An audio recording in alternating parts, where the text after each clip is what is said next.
कल जो वाणी हुई थी राजमा की अंत में, जो डायरी से चल रही है वाणी, उसको पढ़ के आगे बढ़ते हैं।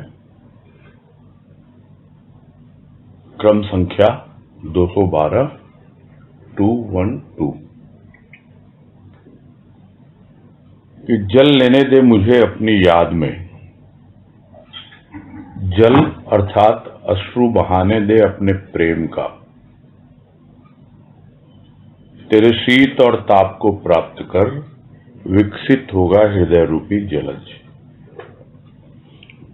और यही था कि जलज यानी कमल को खिलने के लिए दोनों चीजें चाहिए, जल भी चाहिए, जल की शीतलता, और सूर्य का ताप, गर्मी। तो उसी तरह है, जब तक भक्त उसकी याद में जलता नहीं और जब तक उसकी आंखों से प्रेम के आंसू नहीं बहते, तब तक उसके हृदय का जो कमल है वो विकसित नहीं होता, खिलता नहीं है। तो तेरे शीत और ताप को प्राप्त कर, ये तेरे ही हैं। शीत यानी जब जल है तो शीत है, और याद में जो जल रहा है वो ताप है। एक में जलने का भाव है और एक में जल का भाव है। तो इस प्रकार जो जलज है, कमल है हृदय का, वो खिलता है, विकास को प्राप्त होता है। आज है क्रम संख्या 213 213, और इसमें कह रहे हैं, प्राण विजयी हुए भव रण क्षेत्र में प्रेम वाणों के तरकश को कसकर। प्रेम की कसक से तर होकर, प्रण है प्राणों का, केवल प्रिय के चरणों में त्राण पाने का। और जिस तरह प्रत्येक वाणी में हम देखते हैं कि शब्दों का जो एक साहित्यिक रूप है, एक अलंकृत रूप है, वही यहाँ पे जो एक अक्षर आ रहा है बार बार, वो है ण, यानी ट ठ ड ढ ण। ये ण को लेकर सब जगह एक और प्राण है, दूसरी ओर रण है, फिर वाण है, फिर त्राण है, फिर चरण है। तो इस तरह अलग अलग शब्दों में इस एक अक्षर को मिलाकर क्या भाव एक बन पाता है या बन जाता है, यही इसमें भाव की विशेषता है। यानी भाव तो है ही और शब्दों का विन्यास भी है। ये भाव क्या है? एक रण क्षेत्र है, और इसमें जो जीवन मिला है इस संसार में, वो किस लिए मिला है? विजयी होने के लिए, इस रण क्षेत्र में विजयी होने के लिए।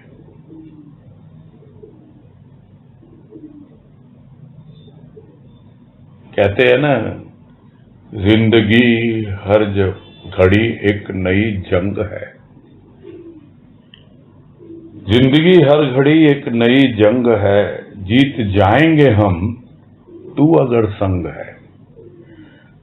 तो तू अगर संग है, तू मेरे प्राणों का प्रिय, तू अगर मेरे संग है, तो हमारे प्राण विजयी होंगे ही होंगे। तो प्राण विजयी हुए कहां पर? यह जो संसार का जो रण क्षेत्र है, जो लड़ाई का मैदान है, जो युद्ध भूमि है, उसमें कैसे हुए? प्रेम वाणों के तरकश को कसकर।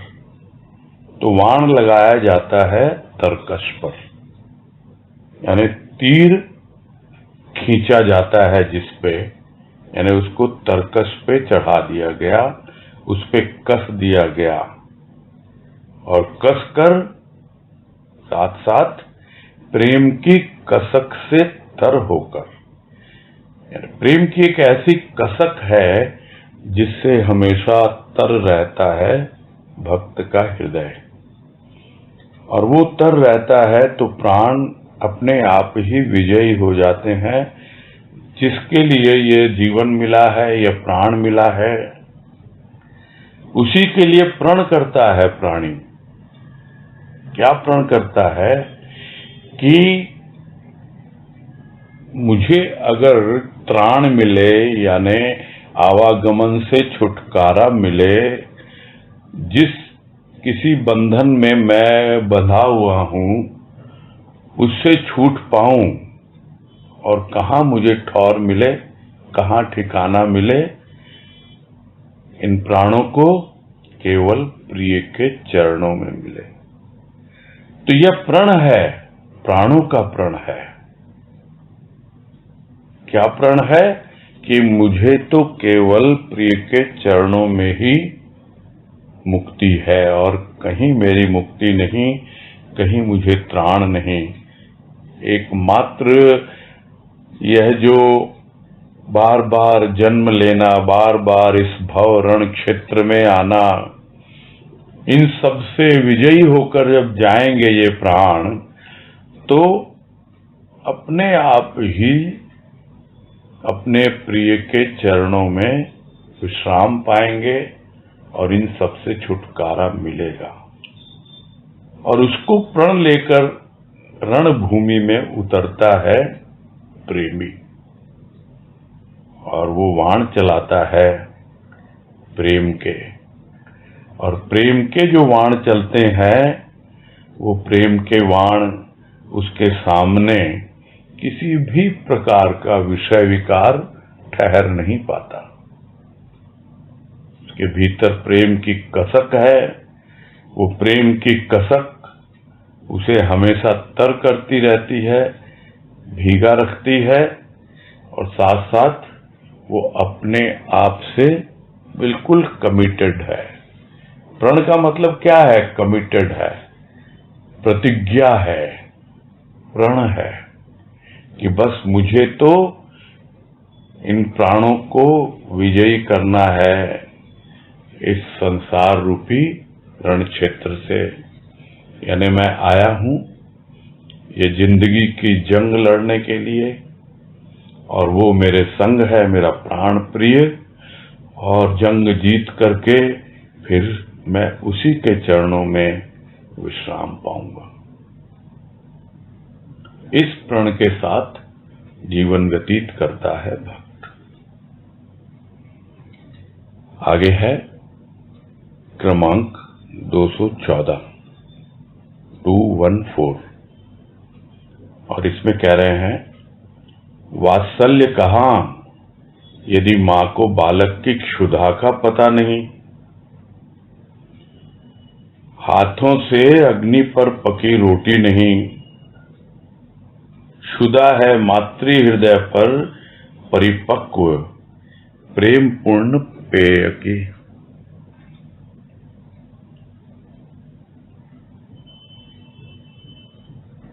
यहां बालक जो है वो अपनी मां को एक प्रकार से उलाहना दे रहा है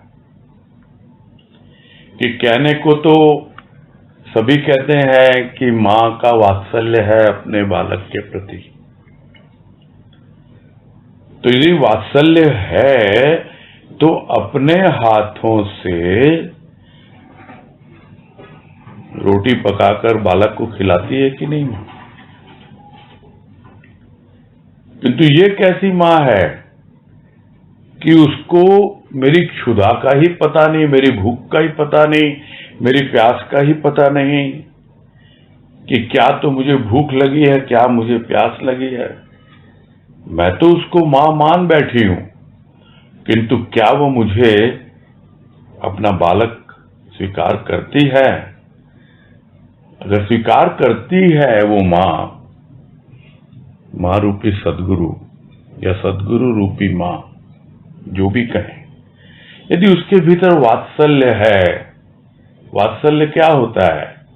प्रेम का ही एक रूप होता है। वो प्रेम का रूप जो बच्चे के प्रति होता है, और उस प्रेम के अंदर में बिल्कुल भी स्वार्थ नहीं होता।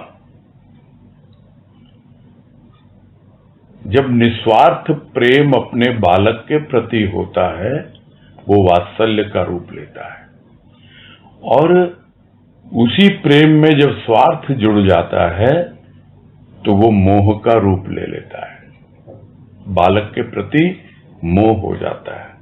यहां है वात्सल्य की बात, यानी उस शुद्ध प्रेम की बात हो रही है कि जो सद्गुरु रूपी माँ है, मैं तो उसकी संतान हूं, मैं तो उसका बालक हूं, और फिर उसी को पता नहीं मेरी भूख क्यों नहीं मिटा रहा, मेरी प्यास क्यों नहीं दूर हो रही। अरे भाई, अपने हाथों से अग्नि पर पकाकर रोटी खिलाती है माँ, क्योंकि मैं तो एक छोटा सा बालक, मैं अपने आप कुछ नहीं कर पाता। जो भी करना है माँ, तुझे ही करना है, तुझे ही देखना है मुझे कैसी भूख लगी है, कैसी प्यास लगी है, और मेरी भूख और प्यास तुझे मिटानी है। और अगर नहीं मिटा रही है तो इसका मतलब वात्सल्य कहाँ है हम दोनों के बीच में? क्षुधा है मातृ हृदय पर, प्यास है, क्षुधा है, भूख है, प्यास है मातृ हृदय पर परिपक्व प्रेम पूर्ण पेय की, यानी मां का हृदय कुछ ऐसा बन जाए कि पूरी तरह प्रेम परिपक्व होकर उसके हृदय से, जैसे रोटी पक जाती है, वैसे ही प्रेम पूरी तरह पक जाए, तब तो बालक उसको खा पाएगा। यही तो मां सोचती है कि मैं रोटी पका रही हूं, अभी पूरी तरह इसका प्रेम परिपक्व हुआ नहीं है। तो वो जब तक परिपक्व नहीं हो जाता तब तक बालक तो यही कहता रहेगा कि कहाँ तुम मुझे वात्सल्य है, प्यार करती हो, तुम्हें मेरी भूख का ही पता नहीं है, मेरी प्यास का ही पता नहीं है, अरे पका के खिलाओ मुझे। बोला अभी थोड़ा इंतजार करो, तुम्हारे हृदय पर प्रेम की परिपक्वता आए तब जाकर मैं वो जैसे अग्नि पर रोटी पका के खिलाया जाता है, तब तुम्हें मिलेगी वो रोटी, और तब तुझे ऐसा पेय मिलेगा, यानी पीने का पदार्थ, जिससे तेरी प्यास पूरी तरह बुझ जाएगी। वो प्रेम परिपूर्ण पेय है, और हृदय पर पकी हुई वो प्रेम की ही रोटी है। अभी पकने दे, इतनी जल्दबाजी न कर, उल्हाना न दे, यही कह रहा है उसका प्रभु उसको। तो एक ओर तो बालक मां को उल्हाना देता है, और दूसरी ओर मां उसको बताती है कि अभी थोड़ा और पकने दे, उसके बाद तेरी भूख जो है मिटेगी। आगे है क्रमांक 215, 215। इसमें कह रहे हैं, खटखटा रहा है द्वार कोई, खोलकर देख दिल का द्वार, सम्मुख प्रभु ही खड़ा है।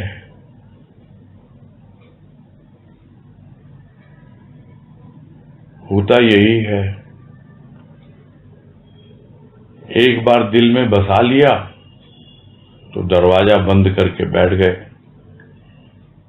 किंतु पता ही नहीं चलता कि कब वह दबे पांव इस दिल के दरवाजे को खोलकर चला जाता है, और बिना हमारी अनुमति के फिर से प्रवेश नहीं करता। तो यह एक ऐसी अवस्था बनती है कि एक ओर तो वो दिल का द्वार, जहां प्रतीक्षा हो रही है भीतर दिल में कि आया तो था, फिर कहाँ चला गया। कोई भी द्वार खटखटाता है, फिर देखता है नहीं ये तो वो नहीं है, कोई और ही है। कोई खटखटाता है, कितनी बार द्वार खोल के देखेगा, किंतु हर बार देखना है कि खटखटा रहा है द्वार, कोई खटखटा रहा है। अब खोलना है दिल का द्वार, और जब खोलता है दिल का द्वार तब उसकी प्रतीक्षा पूर्ण होती है कि हाँ, मेरे सम्मुख मेरा प्रभु ही खड़ा है, जिसका मैं इंतजार कर रही थी। आया तो था और मैं संतुष्ट होकर के अपनी ही नींद में सो गई, और समय पाकर वो अपना दबे पांव चला गया। और फिर मैं ढूंढ रही हूं कहाँ गया, लेकिन अब फिर वो खटखटा रहा है दिल का द्वार। कोई और नहीं है, वही है, फिर से आया है और खड़ा है तुम्हारे दिल के द्वार पर। फिर स्वागत करो और कुछ इस तरह से उसके साथ पेश आओ कि वो एक बार यदि आए तो फिर हमेशा हमेशा के लिए वहीं बस जाए, ताकि बार बार द्वार खटखटाना ना पड़े। और नहीं तो होता क्या है, द्वार तो खटखटाया और हम समझते हाँ भगवान भी आया, तो भगवान आया तो क्या मुझसे कुछ लेने आया है क्या, तो हम दे देते हैं।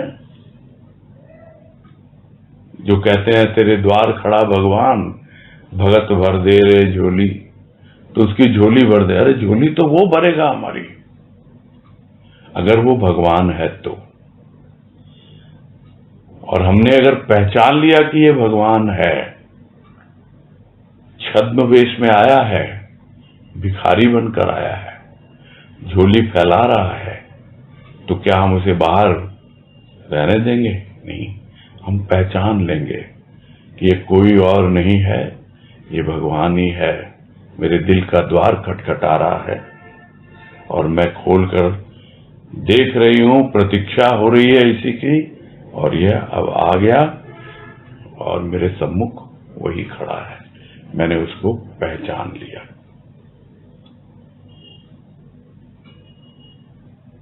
तो सब बातों का सार क्या है कि हमेशा एक जागरूकता चाहिए, नहीं तो कब आंख लग गई, कब क्या हुआ, और धीरे से बिना बताए ही खिसक जाता है, वो मालूम ही नहीं पड़ता।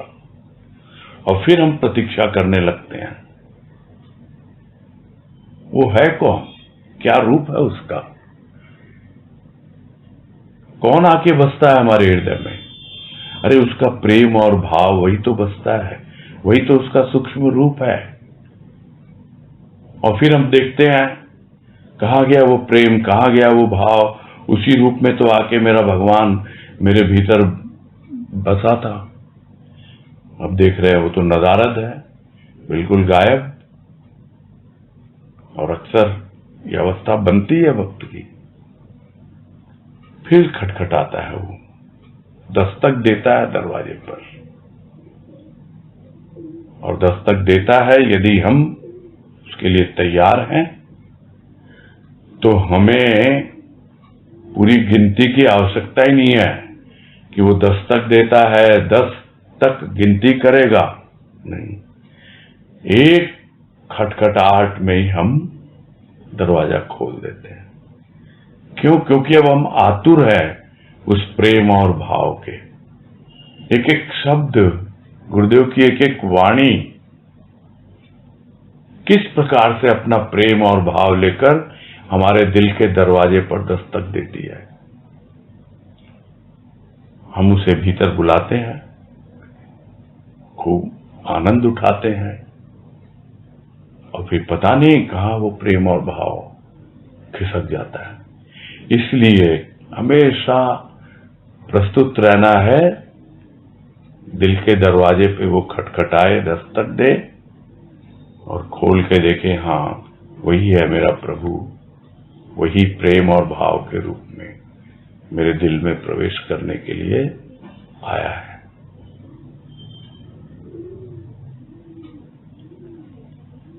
आगे है क्रमांक 216 216।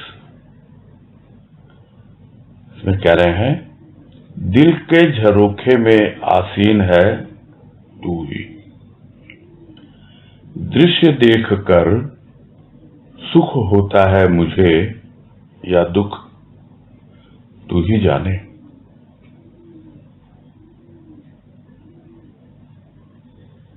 तो दिल के झरोखे में आसीन है तू ही। झरोखा क्या होता है? खिड़की। यानी वो दरवाजे पर दस्तक देता है और यदि दरवाजा नहीं खुला तब वो खिड़की से झांकता है। खिड़की से झांकता है और हम भी देख पाते हैं, उसको पहचान लेते हैं कि इस दिल के झरोखे में तू ही बैठा हुआ है, आसीन है, तू ही इस झरोखे से झांक रहा है। तो ऐसा दृश्य देख करके बड़ा सुख होता है मुझे, अच्छा लगता है। किंतु दुख होता है। दुख यह होता है कि मैं तुम्हारे लिए दरवाजा नहीं खोल पाई, इसलिए तू इस खिड़की से झांक रहा है, इसलिए दुख होता है। यहां तो भक्त यही कह रहा है कि सुख होता है या दुख तू ही जाने। किंतु वास्तव में सुख तो ये होता है कि दरवाजा समय पे नहीं खोल पाई, किंतु फिर भी वो अब झरोखे से झांक रहा है, उस खिड़की से झांक पहचान कह रहा है तो मुझे दरवाजा खोलना चाहिए था, किंतु तू आ गया, मैंने पहचान लिया, बड़ा सुख हुआ। अब दुख ये हुआ कि मैंने दरवाजा क्यों नहीं खोला। तो ये दोनों चीजें चलती हैं। फिर भी भक्त पूछता है उसी से कि भाई मैंने तेरे लिए दरवाजा अगर नहीं खोला, तूने दरवाजा खटखटाया, तो तू अब खिड़की से झांक रहा है इस दिल के झरोखे से। क्योंकि ये दिल क्या है? दिल तो एक कमरा है, उस कमरे में दरवाजा भी है, खिड़की भी है। पहले दस्तक दी उसने, खटखटाया, अब वो झांक रहा है। अगर खटखटाया और दरवाजा खोल दिया तो फिर वो तो अंदर आएगा ही ना, क्योंकि दरवाजा खोला नहीं खटखटाने के बाद, तब वो अब खिड़की से झांक रहा है। तो सुख तो ये होता है कि गया नहीं है अभी भी, अब मैं दरवाजा खोल सकती हूं। और दुख ये होता है कि दरवाजा खोला क्यों नहीं मैंने। समझ में आ गया था सम्मुख प्रभु ही खड़ा है, तो फिर देर क्यों कर दी। तो तू ही जाने मुझे सुख हो रहा है या दुख हो रहा है। आगे है 217 217। मालिक आया है अपने घर में,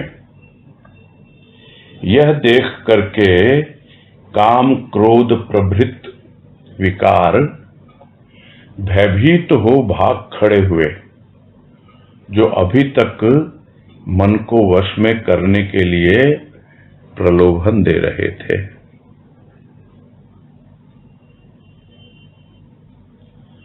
जो पहले भी बात आई कि लुटेरे घुस जाते हैं खाली घर होता है, तो वैसे ही है। यदि प्रभु का प्रेम और भाव हृदय में न हो तो स्वाभाविक है ये काम क्रोध प्रवृत्ति मतलब इत्यादि, यानी काम क्रोध इत्यादि विकार जो है वो प्रवेश करेंगे ही, उन्हीं का भीतर साम्राज्य रहेगा। किंतु जब समझ में आ जाता है कि वो मालिक आ गया, फिर से आ गया, दरवाजा खटखटाया, खिड़की से दिखाई दे गया और अब हमने दरवाजा खोल दिया। अब वो मालिक आ गया अपने ही घर में, यानी इस दिल में।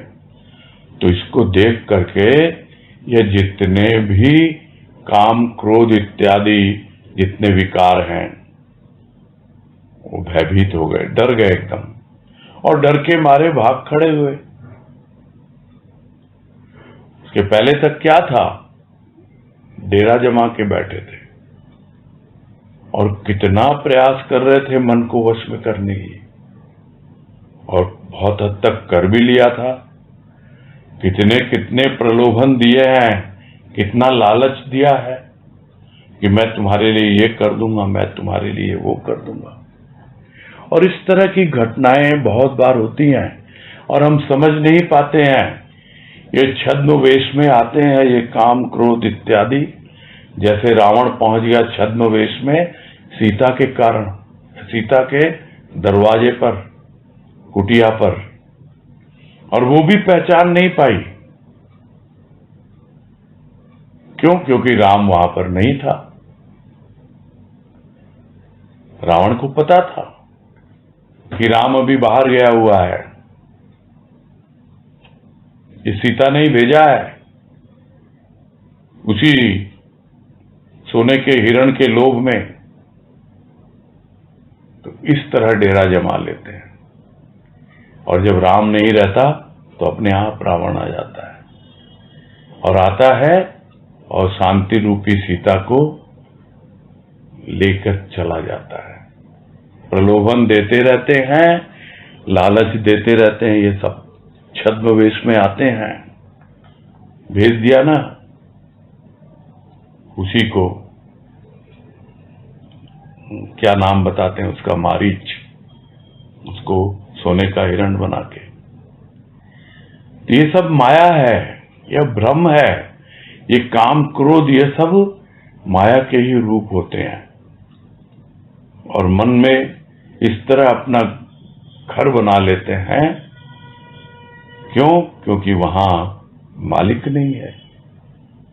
लेकिन जब मालिक आता है तब पता लगता है कि अरे अब तो मालिक आ गया, अपने ही घर में आ गया। अरे मैंने तो इसको भेज दिया था बाहर, और या फिर ये अपनी मर्जी से ही चला गया था। देखा कोई महत्व हो मिल नहीं रहा उसको, मैं तो यहां आके रहा, किंतु ये कोई मेरी कदर ही नहीं कर रहा, कोई मेरी केयर ही नहीं कर रहा, ये चला गया वो। फिर आके इन्होंने डेरा जमा लिया, किंतु जैसे ही वो आए बिल्कुल भयभीत होकर भाग खड़े हुए। नहीं तो इस बीच कितना प्रलोभन दे रहे थे, कितना लालच दे रहे थे, हम तुम्हारा ये कर देंगे, हम तुम्हारा वो कर देंगे, तुम्हारा जीवन इतना सुंदर बना देंगे, देखो तुमको धन की कोई कमी नहीं रहने देंगे, न जाने किन किन रूपों में। और इनके वश में अगर पड़ गया तो मालिक भी कुछ नहीं कर पाएगा, क्योंकि तब तक तो वो रावण लेके चल चुका होगा और राम को फिर खोजना पड़ेगा। वो आके देखेगा कुटिया में तो है नहीं, शांति का हरण हो गया। अब तो बड़ी मुश्किल हो जाती है। इसलिए एक बार यदि हमें अनुभव में आ जाए कि हमारे हृदय में प्रभु विराजित हो गया, किस रूप में? अपने प्रेम और भाव के रूप में। हमेशा यही हमारी कोशिश हो, यही हमारा प्रयास हो कि उसके प्रेम और भाव में ही हम जीवन जिए, और नहीं तो पता नहीं कब यह विषाविकार आकर के फिर से अपना डेरा जमा लेंगे। आगे है क्रमांक 218, 218 में कह रहे हैं, रास्ता गलत है यदि कोई भी लत पड़ी है। गलती का क्षोभ पश्चाताप के अश्रु प्रवाहित करावेगा। तो कोई भी लत है, लत क्या होती है? बुरी आदत। तो कोई भी लत है, इसका मतलब गलत रास्ते पे जा रहा है। अब अच्छी है या बुरी है, इसका निर्णय कौन ले? क्योंकि बहुत सी चीजें ऐसी होती हैं जिनको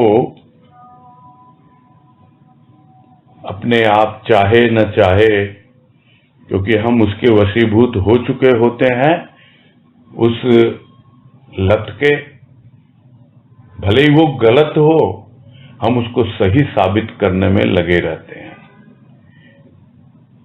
कोई अगर बताए भी ना कि देखो ये कितना तुम लगे हुए हो, जब भी बैठते हो, किसी से बात करते हो, दुनियादारी,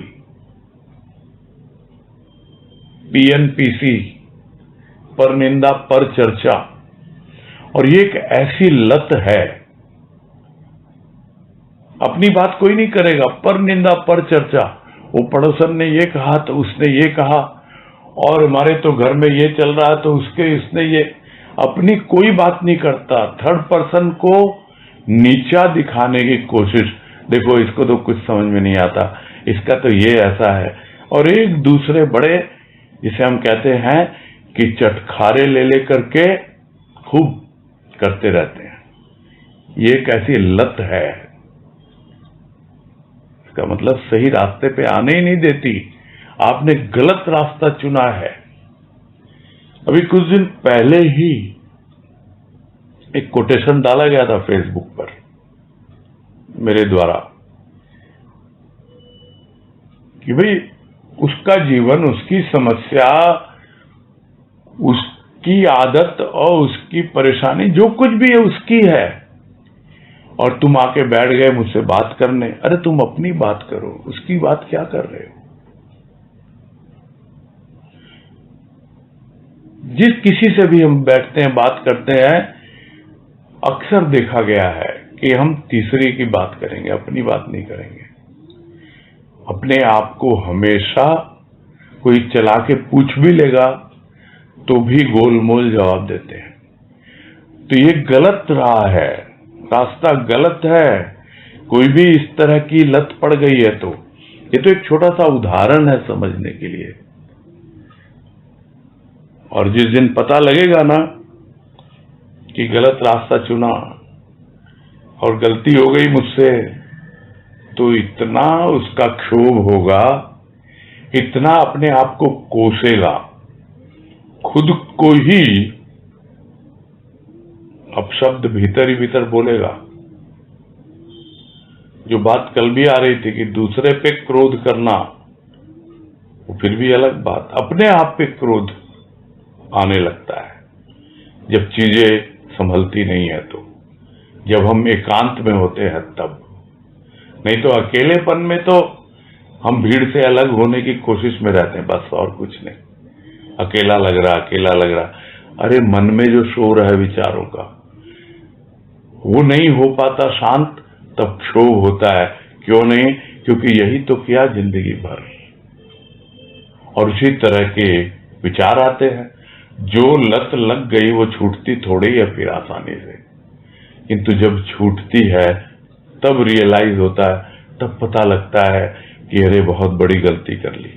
और फिर क्षोभ होता, अपने आप पे ही पश्चाताप आने लगता है और आंसू बहते हैं। करावेगा भाई, ये सोच लो, यही होता है सबके साथ। तो जिस दिन पता लगे कि भाई रास्ता गलत है, क्यों? क्योंकि गलत लत पड़ी हुई है, उससे बचे, दूर हो जाए, अपने विवेक को काम में ले। कोई और बताता है ना तो हम जल्दी से समझ नहीं पाते, हमारे ईगो को बहुत ठेस पहुंचती है, अहंकार बहुत प्रताड़ित होता है।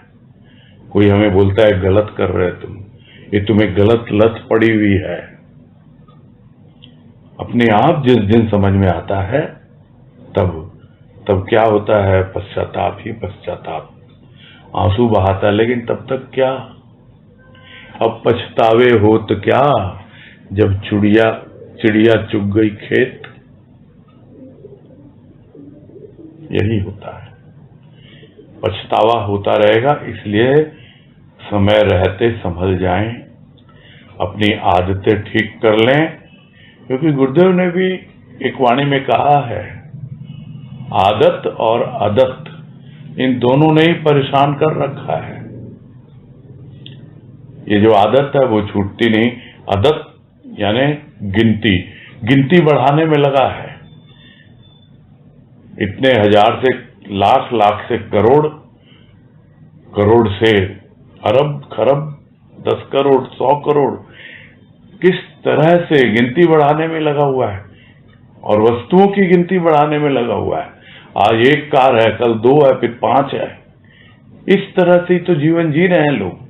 तो यह आदत और आदत, ये दोनों चीजें जो है, ये हमें गलत राह पर ले जाती है, और फिर पश्चाताप के सिवा कुछ भी नहीं बचता। यही है यहाँ पर एक प्रकार की चेतावनी है। भाई चेता रहे हैं यहाँ पर राजमा कि भाई अगर कोई लत पड़ी है तो ये रास्ता गलत है तुम्हारा, और जब गलती होगी समझ में आएगा कि मुझसे गलती हुई, कुछ हाथ में रहेगा नहीं, सिर्फ पश्चाताप करते रह जाओगे। आगे कह रहे हैं 219 में 219, गलती नहीं, लत नहीं तो सम्मुख है श्याम, समझ है ध्येय की, बह रहा हृदय प्रेम में गल गल कर। तो ये गलत शब्द लिया, गलत शब्द मतलब शब्द गलत नहीं लिया, गलत एक शब्द है, गलत। पिछली वाणी में लत को पकड़ा, और अब लत के साथ साथ गल को भी पकड़ लिया। क्या है वो? अगर लत नहीं है तो कोई गलती नहीं है, और अगर गलती नहीं है और लत भी नहीं है तो फिर तो तुम्हारा प्रभु तुम्हारे सामने है। क्यों? क्योंकि तुम्हारी राह गलत नहीं है, तुम सही राह पर आगे बढ़ रहे हो। बहुत से लोग समझाते हैं, सुना है मैंने, क्योंकि लोगों को लत होती है किसी न किसी प्रकार की। तो कुछ साधु महात्मा महाराज जी वगैरह समझाते हैं कि भाई तुम्हें लत है ना, देखो अब तुम लत अपना लो प्रभु से प्रेम करने की। तो क्या इतनी आसान है क्या? तुम लत अपना लो भक्ति करने की, इतनी आसान है? अरे जब तक वो गलत लत नहीं छूटेगी तब तक सही रास्ते पर आएगा ही नहीं प्राणी। समझाने से क्या होता है? लत कैसे लग जाए? कौन से गाने में भी गाता है गाने वाला, प्रीत की लत मुहे कैसी लागी। तो प्रीत की कोई लत लगती है? कोई बुरी आदत है क्या प्रीत? और वो प्रभु से प्रीत बिल्कुल नहीं है। तो इसलिए जब लत नहीं और किसी प्रकार की कोई गलती नहीं की तो फिर क्या है? सम्मुख है, श्याम तो बिल्कुल सामने है हमारा प्रभु। और अब तो समझ में आ गया किस ओर आगे बढ़ना है, क्या मेरा ध्येय है। गलत दिशा में नहीं जाना, गलत रास्ता नहीं पकड़ना, सही राह पे आगे बढ़ते चले जाएं।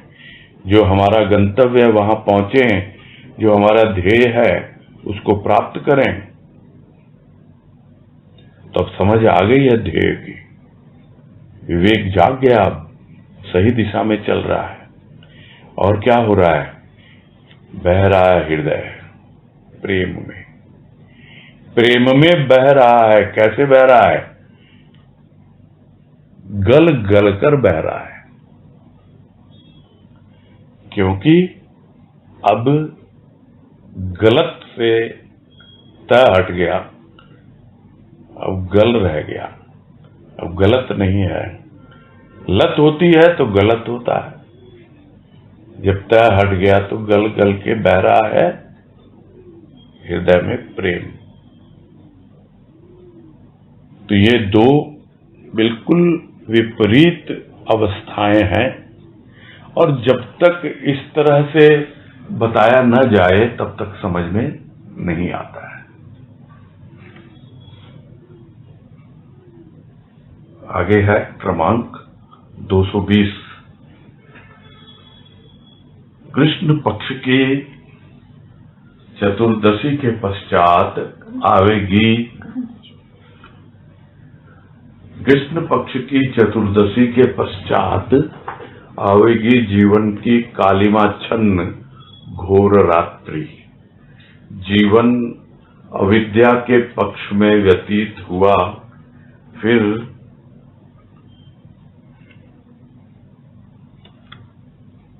पूर्णिमा का प्रकाश कहां। जीवन बीता प्रभु प्यार के पक्ष में, पूर्ण चंद्र के समान प्रकाशित है हृदय का मधुबन। लंबी वाणी है, फिर से पढ़ देते हैं कि कृष्ण पक्ष की चतुर्दशी के पश्चात आवेगी जीवन की कालिमाच्छन्न घोर रात्रि। जीवन अविद्या के पक्ष में व्यतीत हुआ, फिर पूर्णिमा का प्रकाश कहां। जीवन बीता प्रभु प्यार के पक्ष में, पूर्ण चंद्र के समान प्रकाशित है हृदय का मधुबन। तो जिस तरह कृष्ण पक्ष की चतुर्दशी है, चतुर्दशी जिसको हम साधारण भाषा में 14 कहते हैं, तो उसके बाद तो आती है अमावस्या, और वो कैसी होती है, बिल्कुल कालिमाच्छन्न, यानी पूरी तरह कालिमा से आच्छन्न है, यानी पूरी तरह अंधेरा ही अंधेरा, घोर रात्रि है वो।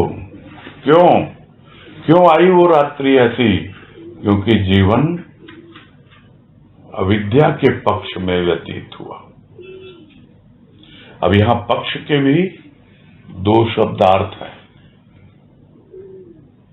एक तो कृष्ण पक्ष, पक्ष कहते हैं 15 दिन का जो समय होता है, अवधि होती है। कृष्ण पक्ष, शुक्ल पक्ष, जिसको साधारण भाषा में पखवाड़ा कहा जाता है। 15 दिन का जो समय होता है, एकम से लेकर अमावस्या तक कृष्ण पक्ष, और फिर एकम से लेकर पूर्णिमा तक शुक्ल पक्ष। तो ये एक पक्ष का रूप बनता है। दूसरा पक्ष यानी कि हम किसी का पक्षपात कर रहे हैं, यानी उसकी साइड ले रहे हैं, उस ओर खड़े हैं हम। तो हम किस ओर खड़े थे? अविद्या के पक्ष में, उस ओर हमारा जीवन व्यतीत हो रहा था। तो ऐसे जीवन में पूर्णिमा का प्रकाश कहां से आएगा? उल्टी दिशा में जा रहे हैं हम, अंधेरे की ओर बढ़ रहे हैं। हम देख ही नहीं पाए कि ये चंद्रमा जो है किस तरह कम होता चला जा रहा है, इसका प्रकाश कैसे धूमिल होता चला जा रहा है। हमने इस पर ध्यान ही नहीं दिया। और अब चतुर्दशी आ गई है, यानी जीवन की अंतिम घड़ी आ गई है। अब तो बस अमावस्या ही आने वाली है और घोर रात्रि है। अब क्यों ऐसा है जीवन? क्योंकि जीवन अविद्या के पक्ष में व्यतीत हुआ। अविद्या क्या है? अज्ञान। एकमात्र विद्या जो है वो अध्यात्म विद्या कहलाती है, जो हमें आध्यात्मिक ज्ञान देती है। उसके अलावा जो विद्या के नाम पर जो हम विद्या अर्जन करते हैं विद्यार्थी बनकर, विद्यार्थी यानी विद्या का अर्थी, यानी चाहिए उसको विद्या, वो विद्यार्थी बनकर जो भी विद्या अर्जित करते हैं वो सब क्या है, उसको गुरुदेव ने बताया वो है उदर पोषणी विद्या। और वो उदर पोषणी विद्या वही अविद्या है। असली विद्या क्या है? विद्या है ज्ञान, आध्यात्मिक विद्या। तो बाकी सब अविद्या है। तो उस अविद्या के पक्ष में, यानी उदर पोषणी विद्या के पक्ष में हम लगे रहे पेट भरने में, कमाने में। इसके लिए कोई चार्टर्ड अकाउंटेंट बन गया, कोई लॉयर बन गया, कोई कुछ बन गया, कोई इंजीनियर डॉक्टर बन गया। किस लिए भाई? अपना पेट भरने के लिए, उदर पोषणी, पेट भरने के लिए। वो अविद्या है। उसी के पक्ष में सारा जीवन व्यतीत कर दिया तो फिर क्या होगा अंतिम समय जाकर? अंतिम समय तो यही होगा कि चारों ओर अंधेरा ही अंधेरा है, कुछ दिखलाई नहीं दे रहा। तो कहां से आएगा पूर्णिमा का प्रकाश? खाली बातें करते रहो आएगा आएगा, से नहीं आएगा। आपने वास्तविक विद्या की ओर, उस विद्या अर्जन की ओर कोई प्रयास ही नहीं किया, अविद्या में ही पूरा जीवन व्यतीत कर दिया। तो फिर पूर्णिमा की आप अपेक्षा मत रखिए कि पूर्णिमा मेरे जीवन में आएगी। तो दूसरी ओर ऐसा जीवन भी है जो बीतता है प्रभु के प्यार के पक्ष में। तो प्रभु के प्यार के पक्ष में जो जीवन बीतता है वो कौन सा पक्ष है? वो कृष्ण पक्ष नहीं है, वो शुक्ल पक्ष है। शुक्ल पक्ष का चंद्रमा बढ़ता चला जाता है, जिसको मीरा कहती है दिन दिन बढ़त सवायो, पायो जी मैंने नाम रतन धन पायो।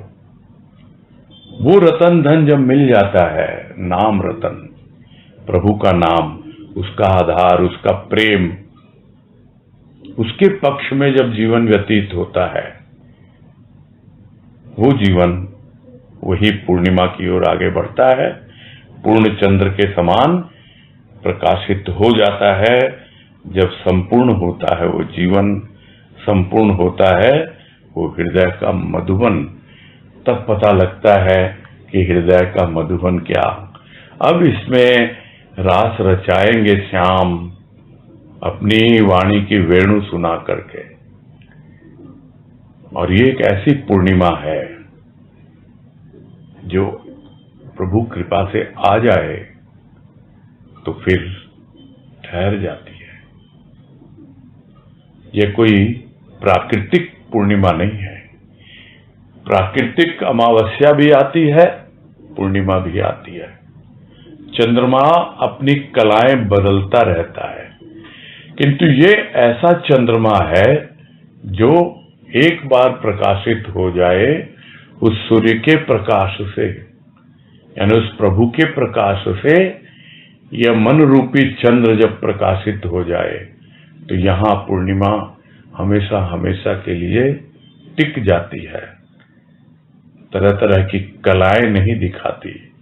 अब तो बस हृदय का मधुबन उस पूर्ण चंद्र से प्रकाशित रहता है और श्याम आता है वाणी की वेणु बजाते हुए, यानी वो हमारा प्रभु, वो सद्गुरु अपनी वाणी की वेणु सुनाता है और हृदय में तरह तरह के भाव विचार उसके साथ रास रचाते हैं। तो यह एक जीवन का परिवर्तन है। एक जीवन वो है जो कृष्ण पक्ष की तरह व्यतीत होता है और अमावस्या में तब्दील हो जाता है। दूसरा है जो शुक्ल पक्ष की तरह व्यतीत होता है और पूर्णिमा में तब्दील हो जाता है। वो कैसे संभव है? वो है प्रभु के प्यार के पक्ष में जब व्यतीत होगा तो पूर्णता को उपलब्ध होगा, और जब अविद्या के पक्ष में व्यतीत होगा तो फिर अंधकार ही अंधकार। आगे है क्रमांक 221, 221। इसमें कह रहे हैं, प्रेम के देवता की आरती उतारने के निमित्त प्रज्वलित है दीपक प्रेम मंदिर में, वासना के पुजारी के हाथ पड़ना ही दीपक की मृत्यु है।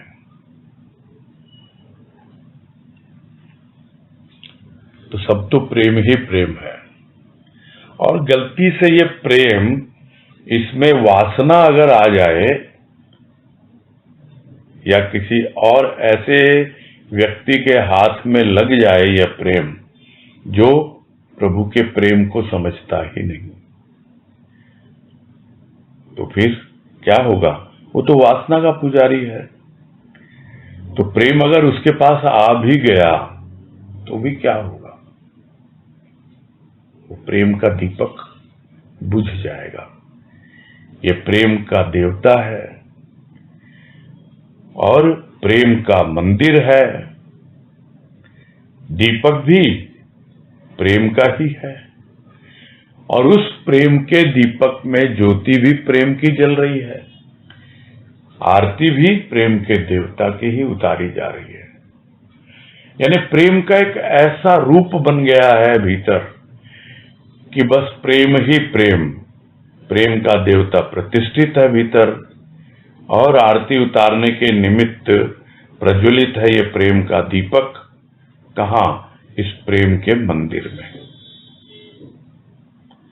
अब अगर पुजारी जो आया उसकी आरती उतारने के लिए, वो प्रेम का पुजारी अगर नहीं है तो क्या होगा? दीपक की मृत्यु मतलब क्या? बुझ जाएगा वो दीपक, बिल्कुल टिकेगा ही नहीं। और यही तो होता है, मंदिर में प्रतिष्ठित हो जाता है अपना प्रभु, प्रतिष्ठा की जाती है, प्राण प्रतिष्ठा। अब कोई पुजारी ऐसा होता है जो उसकी और महिमा बढ़ा देता है, उस मूर्ति की, उस देवता की, और कोई कोई पुजारी ऐसा होता है जो महिमा बढ़ी हुई को एकदम मिट्टी में मिला देता है। महिमा किसकी है? महिमा तो प्रेम की है। वो प्रेम जो भक्त के प्राणों में है, उन प्राणों से उस मूर्ति की, उस देवता की प्रतिष्ठा होती है, और उसकी आरती उतारने वाला वो भी प्रेम से उतारे। किंतु यदि वासना के आधार पे हो, वासना का पुजारी हो, वासना है क्या? वासना है देवबोध। वासना का पुजारी यानी जो कुछ भी वो आरती उतार भी रहा है तो अपनी जो स्थूल की कामनाएं, इच्छाएं हैं, उनकी पूर्ति करने के लिए उतार रहा है आरती। तो वो जो प्रेम का दीपक है वो तो बुझना ही बुझना है, उससे आरती नहीं उतरेगी। और यह भीतर का भाव है, ऊपर से पता ही नहीं लगता। अक्सर हम देखते हैं कभी ये आरती उतारता है, कभी वो आरती उतारता है। अब उसके भीतर प्रेम है या नहीं है वो तो वही जाने, किंतु वो प्रकट हो जाता है, वो मूर्ति बतला देती है किसको? जो कोई प्रेम का पुजारी आता है उसके सामने। और वो प्रेम का पुजारी जब प्रेम के वशीभूत होकर प्रेम का दीपक जलाकर उस प्रेम के देवता की आरती उतारता है, तब वो चेहरा दैदीप्यमान हो उठता है, क्योंकि यह सब कुछ तो भीतर की भावना है, और भीतर की भावना ही बाहर परिलक्षित होती है, दिखाई देती है। तात्पर्य क्या है कि यदि तुम्हारे भीतर का प्रेम स्वार्थ के वशीभूत हो गया, देह बोध में आ गया, तो वो वासना के पुजारी के हाथ में पड़ गया। तुम ही हो जिसके भीतर प्रभु का प्रेम आया है, और वो प्रेम का देवता तुम्हारे हृदय के प्रेम मंदिर में प्रतिष्ठित है। प्रेम के दीपक से आरती उतारनी है उसकी। और फिर भी यदि तुम वासना के पुजारी बने रहोगे तो धीरे धीरे ये प्रेम का दीपक बुझने को बिल्कुल निश्चित है। इसका तो इसकी मृत्यु निश्चित है। बस यही पूरा करना है।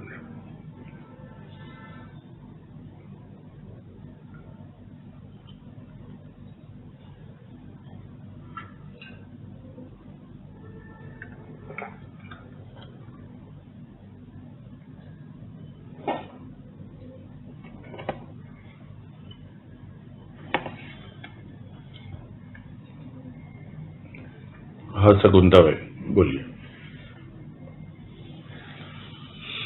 हरिओम भैया। हरिओम बोलिए। ये भैया 217 नंबर की वाणी में से ये प्रति विकास भयभीत में भाग खड़े हो गए। ये मैंने बताया था इसका शब्दार्थ। ये थोड़ा जरा नेटवर्क। प्रभृति का मतलब होता है इत्यादि, काम क्रोध इत्यादि। ये समझो आप, तो हम नहीं बोलते हैं प्रभृति। जी हाँ, जी हाँ। प्रभृति का मतलब होता है इत्यादि। मैं अगर इसको ऐसे पढ़ूं कि मालिक आया है अपने घर में, यह देख करके काम क्रोध इत्यादि विकार भयभीत हो भाग खड़े हुए, तो आपको समझ में आ गई ना बात। बस यही है इसका मतलब। जी यही मतलब है इसका। ठीक है। हाँ हरिओम हरिओम।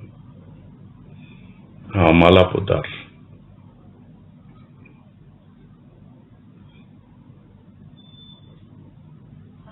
हाँ बोलिए। हरिओम बोलिए। मैंने उसको 3 बार रिपीट करके पढ़ा, सुना मतलब आपका जो। जी जी। तो समझ में आ गया भैया। अच्छा, कृपा है गुरुदेव की। हाँ ठीक है, ठीक है, धन्यवाद। हरिओम हरिओम हरिओम हरिओम।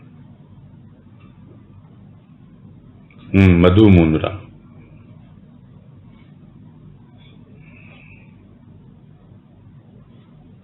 प्रणाम भैया। हाँ हरिओम नमस्कार। 14 नंबर की वाणी। जी 214। जी जी। इसमें ये नहीं समझ में आया भैया, अच्छे से सुना तो समझ के तो ख्याल से कि मतलब ये क्या है ना, हाथों से अग्नि पर पकी रोटी नहीं, शुदा है मात्र हृदय पर परिपक्व प्रेम परिपूर्ण प्रेम। थोड़ा सा नहीं समझ में आया। देखो, बालक की क्या क्षुधा है, क्या माँ को पता नहीं होगा? लेकिन यहाँ कह रहे हैं कि माँ के भीतर वात्सल्य नहीं है, एक तरह का उलाहना है ना ये, इस वजह से उसको पता ही नहीं है। मुझे हाथों से अग्नि पर पकी हुई रोटी नहीं, उसका फिर दूसरा रूप बताया है। तुम्हारा जो मातृ हृदय है, जो बिल्कुल एकदम ऐसा है, उस पे पकी हुई मुझे चाहिए, जो रोटी के रूप में, क्या प्रेम से परिपूर्ण कुछ खाने को मुझे मिले, पीने को मिले। मुझे उसकी क्षुधा है, ये कहने का मतलब। अभी समझ में आया। भैया। हाँ हरिओम हरिओम। सुधा तुलसियान बोलिए। प्रणाम भैया। हाँ नमस्कार, बोलिए। कल की 208 नंबर की वाणी है भैया। एक मिनट। हाँ बोलिए। 200, उसमें एक है मोम का भगवान और एक है पत्थर का भगवान। तो जैसे हमारे अंदर अगर कुछ कुछ दुख आएगा तो हमारा मोम का भगवान टिक नहीं पाएगा। मतलब हमारा मोम के भगवान से तात्पर्य मतलब हमारा विश्वास इतना अभी तक दृढ़ नहीं हुआ, इसकी मूर्ति वो पिघल जाए, विश्वास हमारा ढह जाए। और जो बात आई थी कि पत्थर का भगवान अगर हम नहीं सह पाएंगे तो वो सहेगा, तो इसको थोड़ा एडुकेट करिए ना, समझाइए। देखो यहाँ पर ये है कि अभी भी तुम्हारे भीतर जो है ना दुख की आग जलेगी, और अभी तुम्हारा भगवान जो उसके प्रति इतना तुम्हारा पत्थर की तरह दृढ़ विश्वास तो हुआ नहीं है, तो वो पिघलने लगेगा वो मोम। तो दुख की नहीं होनी चाहिए। तो उसमें कई बातें आई भी थी ना कि दुख की एक ऐसी आग होती है ना, जिसमें वो भगवान ही तुम्हारा पिघल जाएगा, तो तुम्हारा विश्वास कहाँ जाएगा फिर। लेकिन अगर स्ट्रांग होगा तुम्हारा विश्वास, यानी तुम्हारा भगवान जो है पत्थर की तरह होगा, तो आंधी अगर प्रेम की चलेगी तो कुछ छींटे निकलेंगे प्रेम आंसू के, तो दिखलाई पड़ेंगे उसके पत्थर के। कहाँ से निकले वो? तुम्हारे हृदय से तो निकले ही निकले, किंतु वो जो देव है तुम्हारा, यही तो कह रहे हैं मेरा देव दयाद्र होकर हो जाता है प्रेम से। वो प्रेम से इतना दयाद्र हो जाता है, यानी बिल्कुल छींटे पड़ते हैं प्रेम के आंसू के उसके ऊपर। किंतु अगर दुख के आंसू होंगे तो मोम की तरह वो पिघल जाता है। ये कहने का मतलब है। ये तो समझ में आया भैया। तो इसमें आपने एलोब्रेट करते हुए एक जगह कहा था कि हम अगर नहीं सह सकेंगे तो पत्थर का भगवान सह, वो बात नहीं समझ।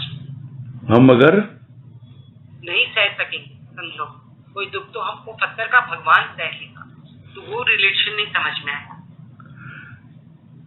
देखो इतना आपका स्ट्रांग होना चाहिए ना।